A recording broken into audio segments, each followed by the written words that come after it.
Welcome to Our Highest Work, a podcast where we are gathering and sharing the very best ideas for spiritually based business and life success. My name is George Cow. I'm especially excited about today's episode because I get to interview Kathy Lemay. She's the author of one of my favorite books called The Generosity Plan. And what I'll do is I'll just read to you a bit of her official bio, and then I'll bring her on. And I welcome those of you who are live here with us to post your questions for Kathy as the interview goes on. Those of you who are listening and to this later, you're welcome to post your questions too in actually do it in our Facebook thread if you can, and then I can share those on to Kathy, and if she has a chance, she can respond there too. So Kathy Lemay is the founder, president, and CEO of a company called Raising Change. Their website is raisingchange.com, which helps organizations raise capital to advance social change agendas and also helps individuals to create what they call generosity plans to help change the world. Kathy is an advisor and consultant to Fortune 100 companies, universities, international non-government organizations, and the United Nations. Kathy is a sought-after speaker on strategies for social change and empowering women to come into their voice. And I know that she has so many wonderful and inspiring stories, and I hope she'll share some of those stories with us today. So, hi, Kathy. Welcome. George, good afternoon. I'm so happy to be with you. How are you? Great. So good to have you here. It's an honor to have you here. And, maybe to get started, what I'd love to ask you is, what is a generosity plan? Since that was how I came across you, I love the book. I promoted it to my audience. But just for those who haven't had the chance to read the book, what is a generosity plan? Yes. Well, thank you for loving the book and for promoting it. When I started in this field of fundraising and philanthropy, I have to tell you, I kind of walked around with some imposter syndrome. I kept thinking, oh no, everyone's going to find out I'm not for money, and they're going to wonder what I'm doing in the world of philanthropy, and I'm going to be found out and kicked out. And it was just this lived terror in me on a regular basis. And as I was talking to people about this work, somebody just one day said to me, what are you really inviting people to do? Mm. And I said, to live and lead a generous life. Mm. In the ways that each person defines it, and that best reflects him or her and your ancestry, your upbringing, your own values in your heart and your soul. So that the book became about, it's not about a philanthropy plan, because to this day, George, when people hear the word philanthropy, they think big names, big causes, big wallets, right? Yes. And you think, well, that's not me. And philanthropy actually, does belong to the whole world. It's, it's not a project of the elite. It's not the number of zeros on the check. It's the commitment. So the generosity plan is everybody can be generous. And the invitation is, what does that look like to you to live and lead a generous life? Wow, that's beautiful. I saw there's a couple of quotes. There's a little passage from the book that I actually like to read and maybe have you speak to a bit here. And the passage goes like this: being generous does not mean making a charitable gift that you cannot afford. However, being generous does mean writing any size check, even if you are worried about money. Being generous does not mean overextending yourself to the point of fatigue and burnout. However, being generous does mean revisiting the priorities that you set and ensuring that the material does not supersede the spiritual. Being generous does not mean allowing others to take advantage of your talents and gifts. However, being generous does mean offering your talents and gifts without expectation of return. I love that, and one of the questions I want to ask you is, for a lot of us, because we live in a society that encourages us to get more and more and more, and there's almost never a sense of enough. Talk to us about how we can develop a mindset to give generously, to give without that expectation of return. Yeah. You know, when I wrote that, I was thinking about my own career in this field and as a lifelong activist. And as an activist, the badge of courage was that you were exhausted to the point where you were probably bleeding out of your eyeballs, and then you're like, no, I'm good. I'll keep giving more. I'm good to go.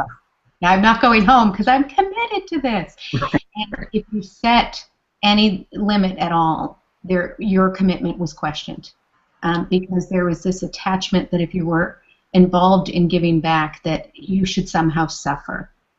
And we lost the joy and the beauty of giving back and making a commitment that there isn't suffering, but there is a form of surrender and sacrifice and commitment. What I saw happening to people, and certainly happened to me, is I would get invited to give to something or to volunteer somewhere, and I would look at my to-do list and think, I can't do it. I can't add one more thing. I can't add one more thing. And then if I get involved, it's just going to grow exponentially from there, and what am I going to do? So what I finally say to people is, when you're approached to do something, instead of seeing it as, can I absorb this? Do I have this on my to-do list? Ask, does this speak to my heart? You might end up pulling something off your to-do list that has been draining you and replacing it with the thing that, while it's a commitment, it sustains and fulfills and elevates you. So instead of, no, I can't take anything else on, or I want to do that, but I'm too overcommitted, in that kind of panicked response, it's, does this speak to my heart? And when we pause and ask ourselves those thoughtful questions, then you start living into your own generosity without overextending, but also without saying, I can't possibly do another thing. The space between is where our generosity lives. Wow, that's great. Now, one of the issues that we all face is an overabundance of information, especially on social media, and an overabundance of issues that we can work on, causes that we can support, people who need help, campaigns that need to help promoted. What are your thoughts about that? Out of all these hundreds of issues that we can all take part of, how do we find? Well, do we help anything that comes along? You know, tell us about that. Yeah. So years and years ago, I heard the activist, he calls himself a sacred activist, Andrew Harvey, and he said, if you want to know your passion, ask yourself, what breaks my heart? And then do that. So I will see these things come across social media, and I say, I'm so thrilled that there are people who are going to champion that. So let's say one is like registering people to vote. I love that people do that. I will honk for them outside the voting stations. I'm like, you go! It is not the thing that keeps me up at night or breaks my heart, the lack of voter registration. So I'm thrilled that other people will champion it, and what they can know is the causes that they know are important but that aren't their heart. I'm on top of those. So if you find what that spot is for you, and again you go back to ask that question, and I really invite people to change their brain thinking, this is too much information, I can't take it in. And just one day say to yourself, this is incredible how much information there is. Oh my God, I'm so happy. And I'll just look and go, all of my curiosity has just been fulfilled. All my deep interest in what are people doing and how do they think about it. And I will just absorb it without overwhelm or exhaustion or thinking I have to do anything about it, but just because intellectually and emotionally, it just lights me on fire. So I invite people to say, what if I choose today not to be overwhelmed, and to see, I actually live in a time where I get to learn this much. Yeah, wow. That's great. So speaking of the causes that that break your heart, maybe you can share with us a bit about what some of those are. Sure. Yeah. Mine is around suffering, and there is it's an indescribable feeling that happens to me when I think that women, children, and animals are suffering. I actually have never been able to put words to it, except I become internally undone. And what I got was, at one point, a handful of people I remember said to me, Kathy, then stop going to those events. Don't watch any more of those videos. It's so upsetting. And I thought, is the denial of it the road to freedom? Is Mm. it really?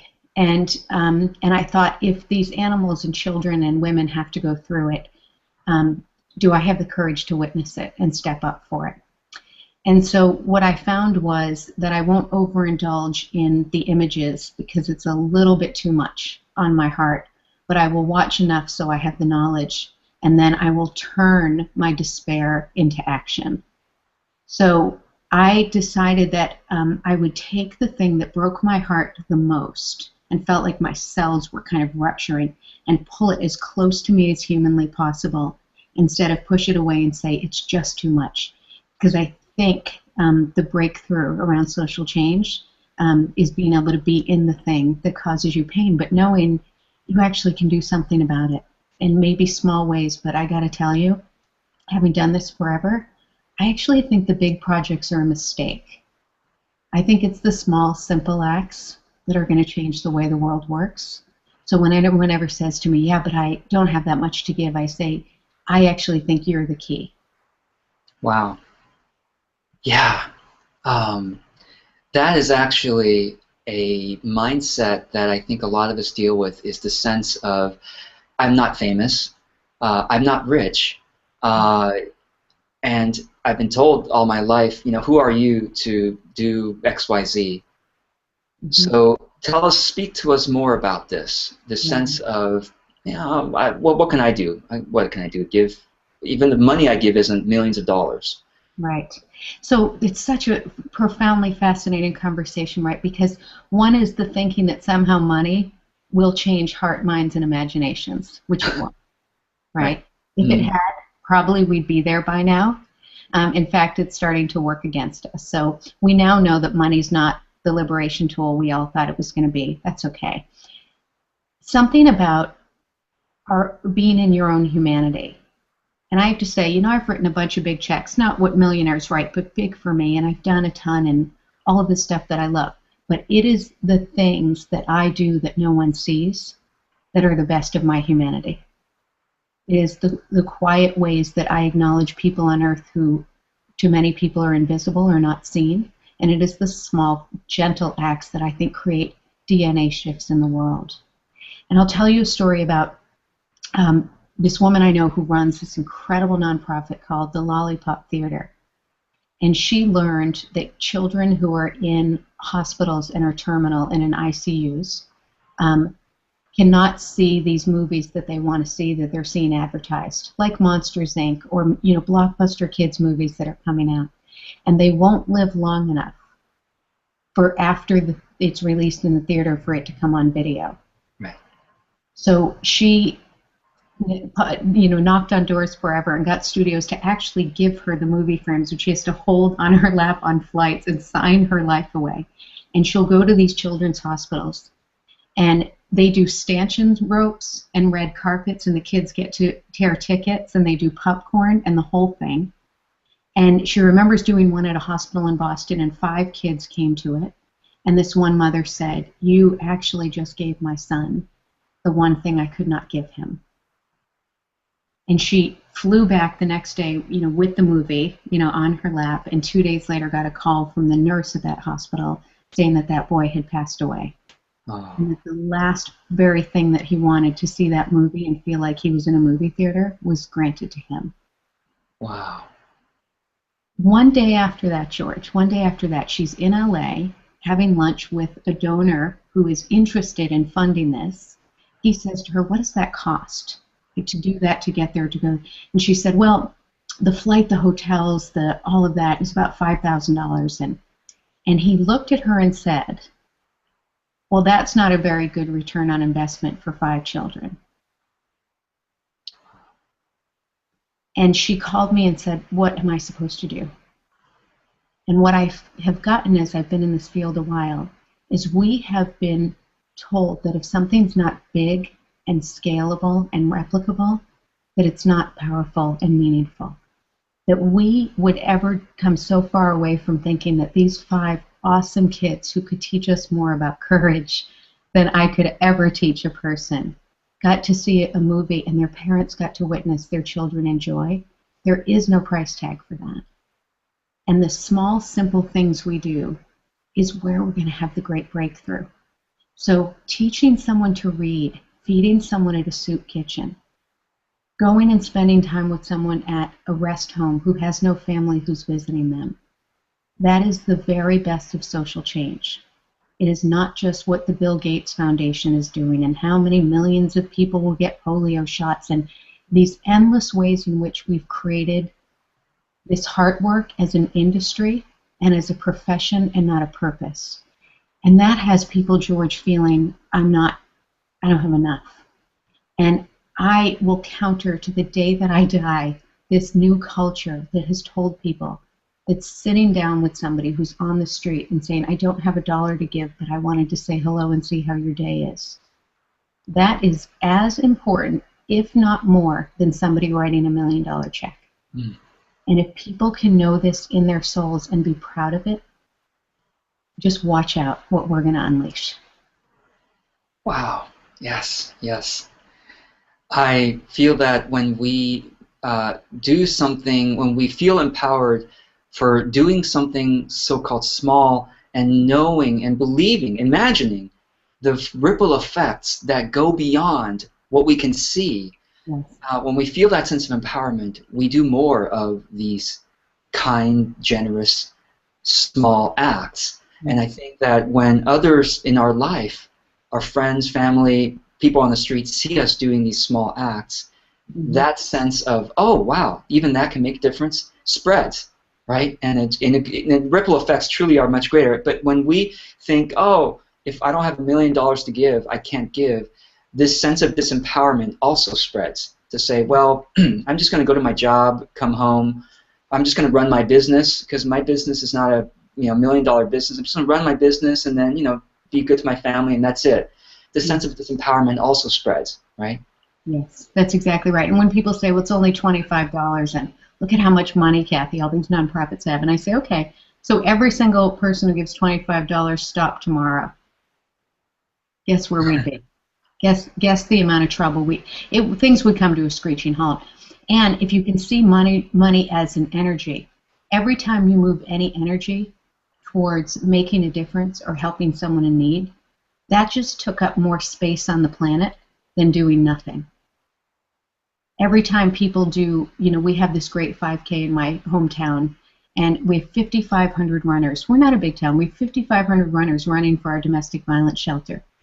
It matters that on that morning, 5,500 people are running for women and children who've been victims of domestic violence. We actually just took up more space than the people who batter them.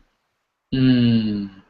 That actually matters, and we just can't let this kind of multinational corporate approach to business think that can land on social change and work perfectly, because it is about our humanity.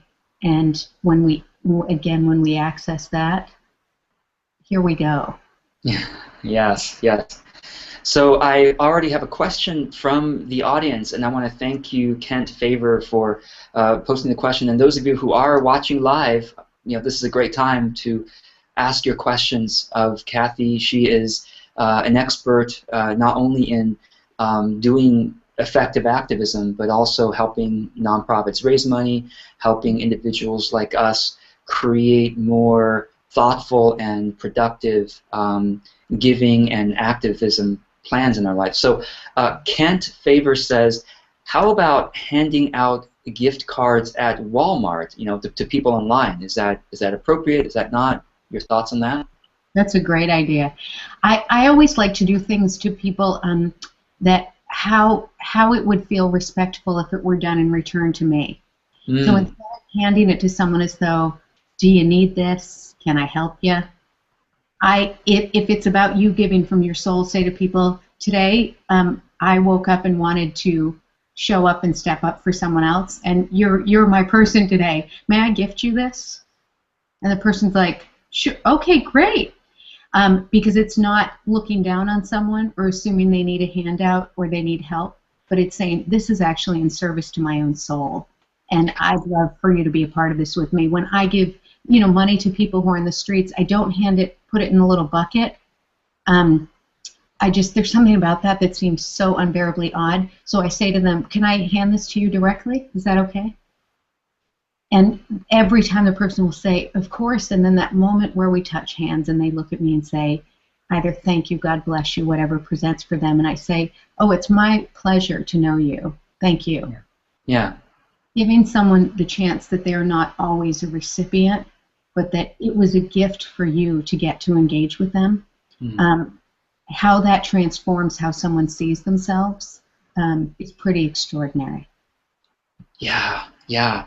You know, there have been studies that show how the power of giving, the power of volunteering, what that does to people.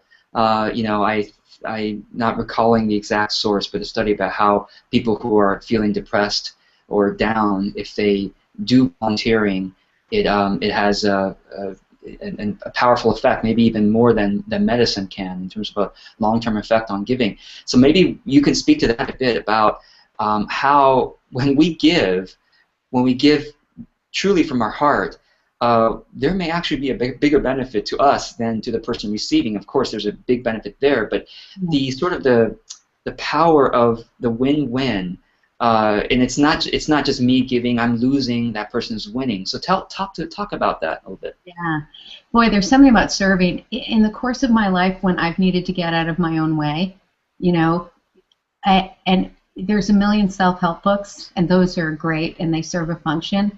But when I show up and say to someone, it would be my absolute pleasure to be able to serve you in any way that I can, it's not help you or fix it.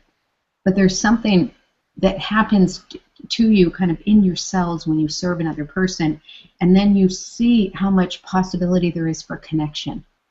So when people say they feel lonely, I say to them, then go serve someone. After a divorce or their kids leave home and they feel kind of lost and their world feels small and trapped inside their heads, I say, this is such a chance to let other people in, and in a way that will actually lift you up in untold ways. And you know, it's funny when I think about volunteering, because it's not gotten that much credit historically in the United States. In some communities it absolutely has, but there was this last run of times where I was voting somewhere, and then there was a blood drive, and then I was at the hospital visiting someone, and I realized that this kind of generation of World War II women all were volunteering there. And I thought, oh shoot, who's going to replace them, right? Who's replacing the kind of keeping the, you know, the infrastructure of this country alive? But these women had a vitality in them at a much older age that people wouldn't assume, because they were connected and serving and saying to someone, what can I do for you? And it makes you feel so relevant and needed when you can often feel really disconnected. And I thank the people I serve for the gift of being able to show up for them and for being yes to me, because they could say no. So I can't say enough about, oh my God, number one way to get out of your own way is go serve someone. Yeah, wow. And that's such a paradox, because when we feel down is when we feel like, oh, poor me, that's when people should be giving to me. But when we understand the divine paradox of, oh, do I need something? Well, let me find it in my heart. Let me just say, well, I'm just going to go and give and look at someone. And there's always someone who is less fortunate than we are. I mean, especially those of us watching this and listening to this. There's so many people who are less fortunate than we are. And when we can give from that place of, no, when we go and see them in their situation and we give to them, we realize how rich we are. And what I've found is that in giving, I feel more, well, of course I feel more fulfilled, but I remember how lucky I am, and that has ripple effects into my life in so many ways. Yes. One of the things I would love to talk with you about is, you know, there are a lot of folks listening to this who are business owners. Yes. And maybe you could share with us a bit about how we can bring the power of giving, power of activism into our business. Yeah, it's a great question. I worked with a business about 2 years ago, and They had a bunch of employees. And the owner came to me and said, Kathy, I feel so lost. I thought I was doing the right thing. I don't know why it's not creating the results. So I said, what's going on? He said, so we decided one day a year we would do Habitat for Humanity, which is this fantastic organization, right? Building homes. And he said, and everyone would get the day off and paid, right? And team building, and you're together and you're building homes. And he said, and a third of the people showed up. And he said, so what happened? And I said, okay, well, did you ask them what they'd like to do? Not everybody likes building homes. Not really their thing. Not everybody wants to be outside. And I said, what if you said to them, how can the company help you in your commitment to the causes you care most about? So what they decided is they gave everybody a day off a year that they paid for. And those people would go to the organization they loved. And, you know, certainly report back how it went. But what happened that was fantastic is all the employees gathered when they all had their days, and they gave a few minutes about what they did, and people learned about each other and said, I didn't know you had that skill. I didn't know you were an adult literacy tutor. You do what with people on weekend? What? And he said, there's this richness in my company that I had no idea. He said, I saw people through a very narrow lens. And then we started to say, is there something we might like to do as a company-wide? But it really grew organically rather than kind of top-down imposed. So my approach with employees is allow them to support the thing they want the most, but then not just check it off a box. Be in community and conversation about it, and you will not believe how many skills are actually among your employees that you might then be able to call on for other things to do with your business. Things get found out that's incredible. And in terms of the culture of the company, I think those who are in leadership around the company say, what do we know we stand for? You know, not what's our business model, but what do we stand for? And these are words like fairness and opportunity, equality, justice. Like, just go for it in the big words and start mapping those, and then say, who are the 2 or 3 organizations or leaders that we feel live into that? And we're going to say, we're not just going to write a bunch of checks to a handful of groups and they write thank you letters and it goes in a file. You could do that, not really that fulfilling and not fun. I mean, might as well have some fun doing this. So we've done that at my company and said, what do we stand for? And what would we be willing to put our neck out for? And what we found, someone said to me once, that seems risky though, right? Because what if someone says, you're just supporting a cause that seems a little too fringy? George, I have never had that happen, because people say, good for you for going through the process, doing the due diligence, and fighting for what you believe in. And then people are impressed by the model and want to figure out how to use it for themselves, rather than, is that really the cause you're getting behind? It has not happened when you do the good work. So ask the hard questions and be willing to step up for something that might be a little bit out of the box. Yeah. I have found in my business that when I'm willing to step up for what I truly believe in, even though I know it is controversial and can be polarizing, yes, I find that those who are my ideal audience become more loyal, become more engaged. And those who probably were never meant to be part of my audience, you know, if they leave, they can go use their time better elsewhere. That's right. That's right. And you know, so I gave a speech once, and somehow in the example I used something about my animal rights and the work I do around animal rights. And there was a Q&A. So the woman moderating, you know, handed the microphone out. And this guy stood up and he said, you know, you mentioned animal rights in your speech. I said, yeah, I did. And he said, do you think, I mean, really, that's where you spend your time? All these kids in the world who are starving to death, and you're going to help some like goat or pig? Okay. So the entire room goes dead quiet, right? And everybody turns and stares at me. And I said to him, so it's an important point. I said, may I ask you a question?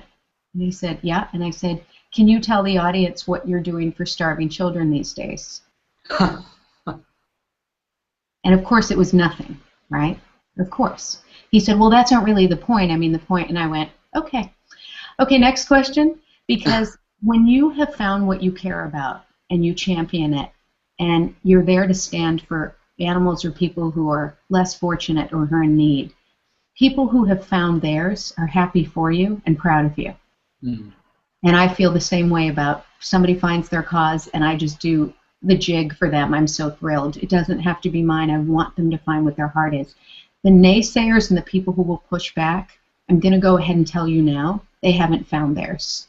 So that's not the voice as a business owner you have to listen to. That's great. And another point about this is that assuming we know what is the most important cause is hubris. I mean, I would have said to that guy, okay, you think helping children are important? Of course that is.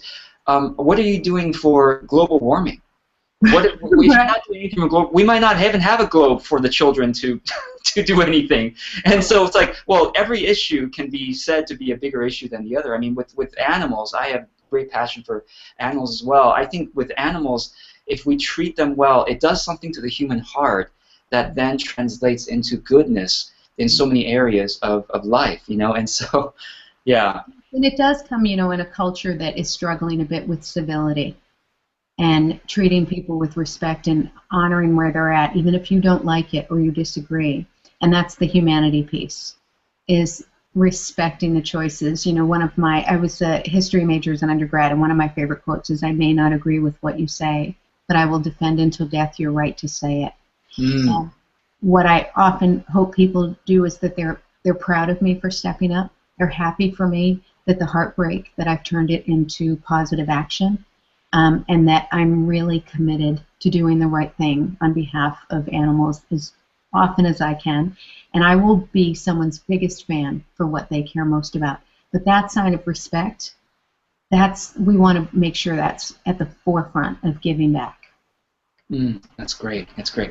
So I have a question for you from the book itself, which again, the book is called The Generosity Plan. If I had I have a Kindle version, so I can't even hold up the book. But I do recommend everyone, if you're interested in learning how to give of your time, of your money, of your voice, in a way that you feel really fulfilled and you feel like you're really making a difference. Go and get the book, because it's so practical. One of the things in the book, well, actually, about time, money, and voice, that was an eye-opener for me, because I used to think that, well, generosity typically people means that you give of your money. So speak to us a bit about this more holistic view of giving. Yeah. I think about giving back as something that you do over the course of your whole life. And there may be years of people's lives where they have absolutely no time to give because they're building a business, they're raising children, whatever that looks like for them. And I would hope people wouldn't say, oh, I'm not really giving because right now I can't give a lot of time. So then you say, what are the ways that I have resources available when I'm this busy? I've had years with my business where I had to build it and I didn't have the kind of capital to give the money that I had been giving prior. And I started to have a little melt about that. And I thought, oh, no, because I thought I'm letting these groups down, or people are going to say, wait, aren't you a philanthropic advisor? Why aren't you giving more away? And then I thought, okay, now that's weird scarcity panic approach. This is just a chance for me to nurture my business in the way that it needs. How can I nurture the causes I care most about? And what I started doing was giving some pro bono time away to equip leaders in the social change world to be more effective. And I thought that can sometimes be as powerful, if not more so, than a check, right? So, and voice is essential. Voice is really, you can write checks all day long.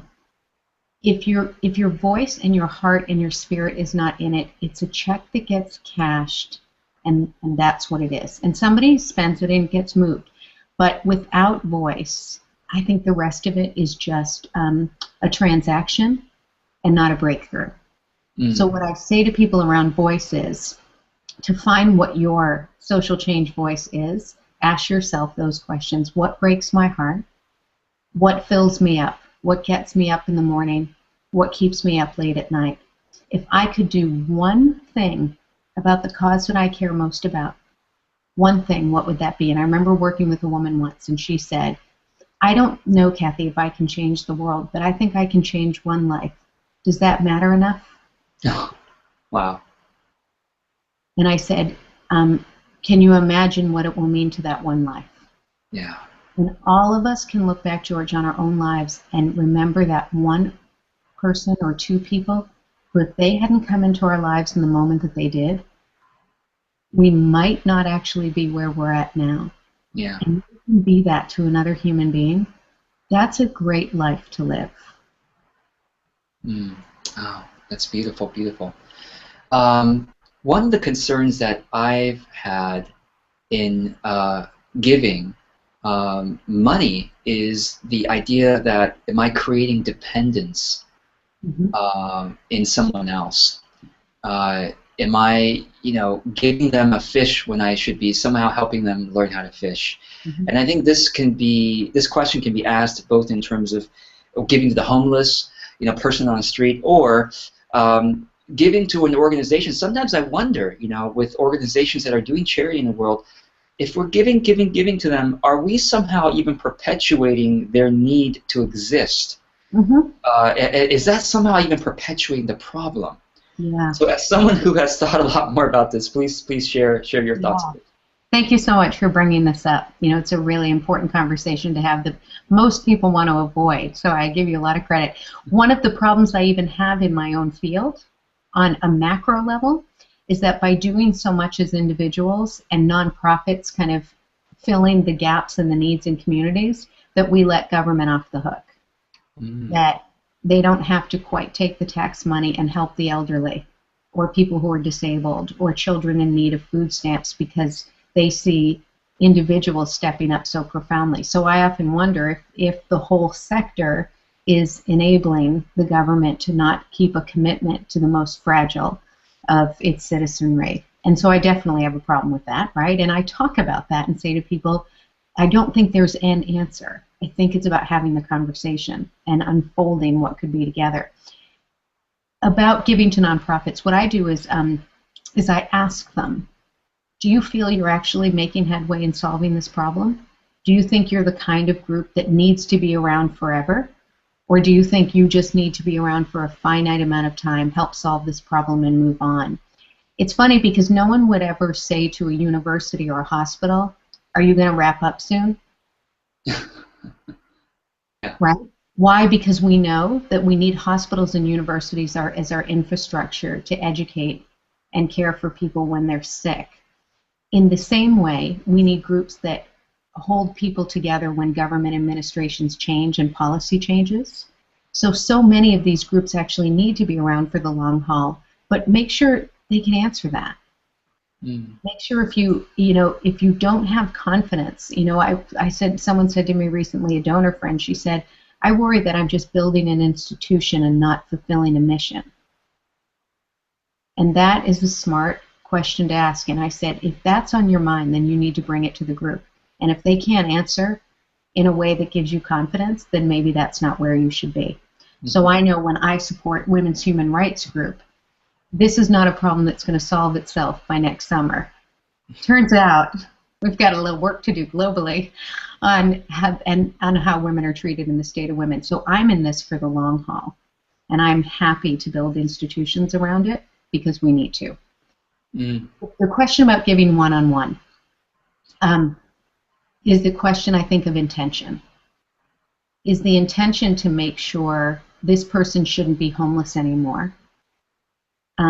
Because interestingly, when you connect with some homeless people who have been in institutions or shelters, they say their preference is to not be in those places. And they're not children, but there are adults who choose it.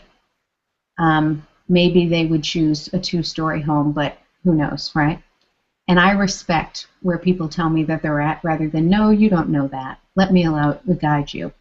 If I gift something to someone who's sitting on the street, it's a gift. Whatever they want to do with it after that, the minute it left my hand, it's not mine. So if you're going to, not buy coffee and buy alcohol, I didn't have to give it to you. So what I ask people to do around, should I give money to someone who's homeless? Should I Well, just quiet down inside and listen to your own heart and say, the fact that it's even coming up for me means I'm seeing someone on the street and feeling a connection. And whether I'm feeling empathy or sympathy or the want to connect, what does that mean? So if it's not money, do you stop and say hello? And I remember reading this story once about this kid who was, Peace Corps and, all the great progressive things, right? And he said, and he was so mad at his dad all the time. His dad worked in this really conservative firm and was a Republican and lived in Pennsylvania. And he used to say to his dad, you need to do more for the people and fight for the people. And his dad would kind of quietly never say anything.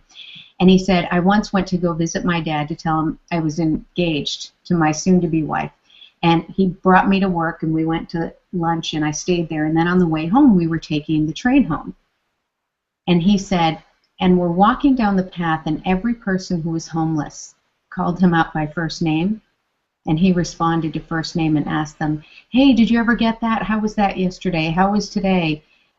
He's glad the sun was out and it wasn't raining. And this young man said, I stood then there on the platform and realized all of mine were ideas, and my dad lived connection to people every day. Mm. And those were relationships his father had with people. And so what I do, if I don't have money to give to people, I stop and say, how's your day today? Mm. And the other day I did this, and this guy said, after that smile, it's the best day of my life. Wow. and I said, well, that's the nicest thing I've heard today, and I thank you for such a sweet compliment, and I kept walking. Mm. And I think we don't have to fix people's lives, but we can witness them. Mm. Yeah, wow. That's what a great story. To know that you touched someone's life with a truly heartfelt, intentional moment. So, Kathy, I'd love for you to share with us what you do. What do you do for work? I mean, there's I know you do work both with organizations, you work with individuals, but share more, and I'm sure I have some questions about that. Yes, what on earth do I actually do? So here's the total gift of what my life is. So I work with really who I consider stellar nonprofit organizations that are having impact to help them raise the kind of resources they need. I have some philanthropists with resources that range from modest to more opulent, and to help them figure out not how much money to give away, but how to fund social change, and to be really thoughtful about funding social change. I do a ton of public speaking that's really kind of storytelling and saying to people, it's all right to go ahead and be a little fierce about all this, and feel free to step up in your voice and try things you never thought you would try before, and know that it matters that you're here and that you're showing up for other people. And reminding the people who do this work all the time that we would be in so much worse trouble, which kind of seems impossible, but we would be in so much worse trouble were it not for the millions of people who are throughout the world who get up every day and serve someone else. And we forget that. So a little bit of my job is to remind people of their own greatness, which is what I get to do in speaking. And then I try and do a bunch of writing about what is this sector looking at down the road. And I talk some about the shadow side of philanthropy and some of the less pleasant and ideal things that come up. And, someone said, well, Kathy, I kind of got in this work because I wanted to feel good. And I said, oh, darling, if you want to feel good, take yoga or climb a mountain. This work is not about feeling good. This is about showing up for other people and being courageous. And this is about unleashing what you have to offer to benefit someone, that you might never meet. And that's not for the faint of heart. And so I write a bit about that. That's great. Well, I have some questions for you about what you just said. So about your speaking, what sorts of venues or organizations or events hire you to go and speak? Yeah. I'm curious in what context do people bring your expertise to them? It's shocking to me that they do. I was like, you do know what the kind of things I'm going to say from stage, right? Yeah. Like I'll bring up that a personal goal is the end of free market capitalism. Y'all don't mind that I'm going to bring that up, do you? But I think people are so grateful that what I do is, I said I understand my card says public speaker, but the truth is it's storytelling. And when I distill it back and really, really look at my life, I am the sum total of every story that's ever been told to me. And my absolute gift is to get in front of a range of audiences. So, it's everything from people who do fundraising to gift planning, to corporations wanting to help their employees think about their own giving, to United Ways, to foundations who say we want to bring you in, women's philanthropic groups, small businesses, and just recently a whole bunch of great sports folks. Like PGA is bringing me in this July at their John Deere Classic to talk about giving and giving back. It's such an extraordinary time to be able to do this work because it's on everybody's minds. And the gift that I have is I am in constant contact with people who want to make a difference and who are really looking to be guided in how to do that in the best way possible. And so it's a crazy range of audiences that I have an opportunity to speak in front of, but they all share the same thread of, I do want to make a difference. How do I go about doing that? That's great. Regarding your work with individuals, so you call them philanthropists, whether or not they're wealthy or average folks. Tell us how that works. What's the process there? Yeah. So people will reach out and say either I have a limited amount of funds and I want to be as smart as possible in giving those out. I don't want to look at a bunch of canceled checks at the end of the year and say, did that do anything? Or people have significant resources and they're getting approached because people know this, and they say, how do I say no without offending anyone? Right. When do I know yes is the right answer? How do I know that I'm asked for a certain gift amount, but is that the right gift amount? Should I do that? So people bring me in for that time to think through, how do you effectively fund social change within the resources and the gifts that you have? And it's really process oriented. And I ask a lot of hard questions, and my clients are stellar about hanging in there with me during a lot of hard questions, but then there's that great moment where it clicks and I look and say, oh my God, they got this. They don't need me anymore. They have got this. And there are a lot of people who do want to bring me in, which is just about as lovely and flattering as something can be. And so in response to that, my company's launching a second division where we're going to create a product line for people. For fundraisers, for activists, for philanthropists, for business owners.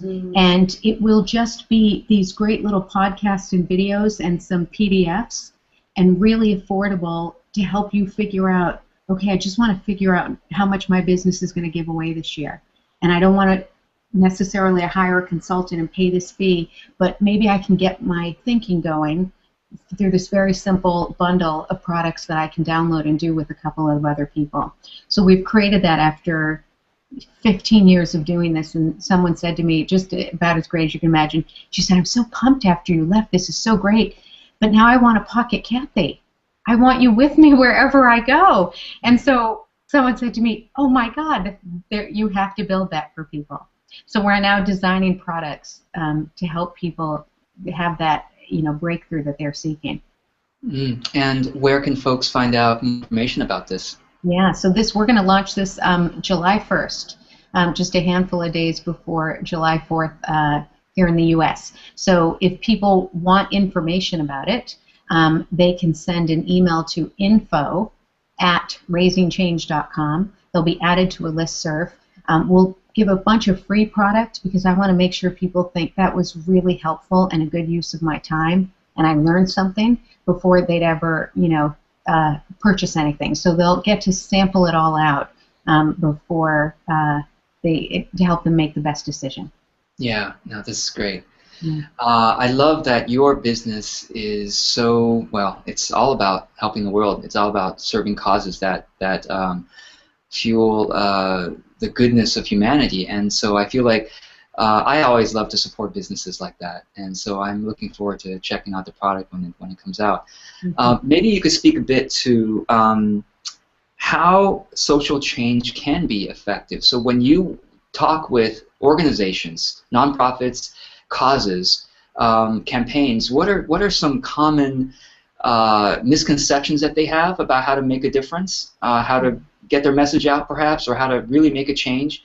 And just share with us a couple of tips that you find yourself saying to these organizations. Yeah. So there's there's some kind of larger macro concepts, like don't be against something before something. Ah, okay. What are you going to create in the world that's going to make a difference? Why are you doing this now? What will be different? What will be better? And what's the promise you're making to the donor community? And do you know you can fulfill that promise? And when I think about nonprofits, I'm reminded that when you fill out the paperwork with the IRS to become a nonprofit, a 501c3, the language in there is very clearly that you're a public trust. And when people say, I have this great idea, I want to start a nonprofit, and I say, okay, so you want to start a public trust? Is that what you're saying? So it's removing your own notion of what you think should happen and understanding you're going to steward something that belongs to the public. You're just holding it for now. And the public is entrusting you with their resources to make that happen. Are you fully living into that? So I really work with people on, let's make sure that there's full-on integrity in how this is all playing out. And then after that process is done with people and they say, yeah, I'm there, or I'm not there, or we got it, or whatever they have to do to shift it, I then meet with people and say, okay, now let's talk about why what you're doing is relevant. Why should someone give to you when there's 1.6 million nonprofits in the U.S.? That is 32,000 a state. Trying to sort that through as a donor, whether you're a $25 donor, $250,000 donor, is a little mind-boggling. So my work with people is, what value are you offering? What is it that you're doing that is relevant, timely, unique, and important? And if you can't fully message that to the donor community, you're not ready to take their money, because then you'll spend time with their money trying to figure that out. Right. Versus actually doing the work, which doesn't mean you can't trip and fall or make mistakes or need to do some research on occasion, but you need to be really clear what your purpose is. So when people say, I can't fundraise, Kathy, I can't raise any money, I don't know anybody to raise any money, and they think it's because they don't know donors, 9 times out of 10, it's because they're not clear yet about what their purpose is. Wow, yeah. It really does come down to that. When we are clear about, gosh, I mean, we can look at ourselves, our own lives, as a public trust. Think about all of the people. Sometimes I, pick up a glass of water and I think, how many people have gone into making this water available for me? The people at the, who at the water company, the people who made the glass, their parents. All of the chain that goes into, just something as simple as a glass of water. And we can think of ourselves, our lives is a public trust, right? Yes. Yeah. And when you know that, there's something about that notion that you think, oh, shoot, that's serious. Yeah. And because politicians in that whole world has just gone mad, and it's like they've all just clinically snapped at the same time, and they're talking from podiums, and you're like, none of that's genuine. None of that's authentic. And you can feel it, right? Yeah. And nonprofits have a real chance to show what authenticity and service is, and knowing that the public can trust you, that you'll be transparent if you make a mistake, that you're accountable, that you know that this isn't about you and your ego, that this is about you serving. And I think there's a chance for the nonprofit world to show, especially after Wall Street in 2008, and people just felt like, can I trust institutions? And what I say to nonprofits is, don't be Wall Street or politics. Don't be that. You have to be better than that. The people you're serving deserve that. The donors deserve that. And you absolutely deserve that for your own life. So the work, too, in creating all these products is to equip people to really be successful and effective and transparent and accountable, so we can actually get down to the business of social change. Oh, that's beautiful, beautiful. Well, we are coming towards the end of the hour. Just grateful, Kathy, that you've been able to spend time with us. So, is there anything else you want to share before we end this interview? Yeah. First, thank you so much. And listeners, hello. Thank you so much for being out there and listening. What I want to say is that I know this can be really hard. And I know sometimes people look at me and they're like, oh, but you really know what you're doing and you're confident about it. That hasn't always been the case. There have been times where I've sat down and thought, what if I'm not helping at all? What if everything I've been done has been for naught? The self-doubt and the questioning keeps you humble. Mm-hmm. And there's a gift in it. So don't run from it and think, oh, no, I'm not really going to be great at this, or I don't have the kind of confidence other people have. It takes courage to even show up. So please, please, please give yourself the credit that you deserve. If I were there, I'd be giving it to you. So you have to give it to yourself. Mm. And I was just in Vancouver, I'll kind of leave with this thought, and I gave a speech to just the most fantastic group of people. I just fell in love with them. And there was a law firm that sponsored my speech to bring me there so that no one had to take that money out of a core budget for anything. And so I met all the lawyers and the partners, and they're that awesome way that lawyers are, right? They're so like formal, and I'm not, right? And so sweet. And this one guy in really the triple-breasted suit with the tie, the whole 9 yards. And he said, Kathy, we're very happy to have you here, and you're all kind of formal. So I give my speech, and I come down, and people are crying because I, just talked about how extraordinary people really are. And he came up to me, and he said, can I tell you something? And I said, yeah. And he said, today is my daughter's 9th birthday. And I said, oh, and he said, she died 5 years ago. And he said, I have wanted to not do this because I thought if I kept thinking about her that it would be too hard. And he said, and now I know that she's been with me every day. Mm. And he said, and I can keep going.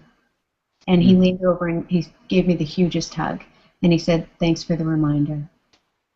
So you never know what people are carrying. You never know. People can look a certain way. They can look like they have a ton of money. They can look like they have it all together. But they never doubt. But know that people really do carry enormous, important stories, that they carry grief, that they carry joy. And each one of us actually matters in this as much as the other. Oh, that's a wonderful, wonderful way to end. Well, thanks again, Kathy. Are you okay for a minute of debrief after this? Absolutely. Great. Well, I hope this episode, everyone, has been inspiring for you. As always, look forward to your feedback, your comments, your questions. You can find us at www.ourhighestwork.com.